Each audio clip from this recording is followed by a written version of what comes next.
2025 के second quarter का GDP data आ चुका है और शॉकिंग बात यह है कि इंडिया ने इस बार रिकॉर्ड 8.2% जीडीपी ग्रोथ अचीव की है, वो भी तब जब ट्रंप ने इंडिया के कुछ मेजर एक्सपोर्ट्स पर 50% तक टैरिफ लगा दिया था। जहां स्पेकुलेशंस ये थे कि टैरिफ्स की वजह से इंडिया की जीडीपी ग्रोथ रुक जाएगी, वहीं इंडिया ने इतना अच्छा परफॉर्म कैसे किया। चलिए इसके रीजन समझते हैं। सबसे पहला रीजन है स्ट्रॉन्ग डोमेस्टिक डिमांड। इंडिया की इकोनॉमी एक्सपोर्ट से नहीं डिमांड से चलती है। 2025 में लोगों का खर्च यानी प्राइवेट कंजम्पशन अराउंड 8% ग्रो हुआ और बिजनेसेस का इन्वेस्टमेंट लगभग 10% से बढ़ा। सेकंड रीजन है मैन्युफैक्चरिंग और कंस्ट्रक्शन बूम। मैन्युफैक्चरिंग ने 9% और कंस्ट्रक्शन ने 7% से भी ज्यादा की ग्रोथ दिखाई।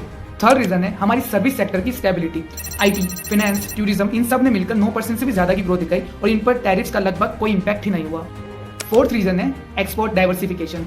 यूएस के टैरिफ्स की वजह से इंडिया ने अपने एक्सपोर्ट्स के ऑप्शन बढ़ा दिए और एक्सपोर्ट्स को majorly Asia, middle east, Europe की तरफ शिफ्ट कर दिया। इससे हमारी डिपेंडेंस यूएस से थोड़ी सी कम हो गई। और फाइनल रीजन है गवर्नमेंट का हैवी कैपिटल स्पेंडिंग, जिसमें आते हैं हाईवे, डिफेंस और रेलवेज। तो बॉटम लाइन ये है कि even with all those tariffs India grew strongly. तो ये एक सिग्नल है दुनिया को कि इंडिया तेजी से ग्रोथ की तरफ बढ़ रहा है और अब ये किसी के सामने भी हरगिज झुकेगा नहीं साला।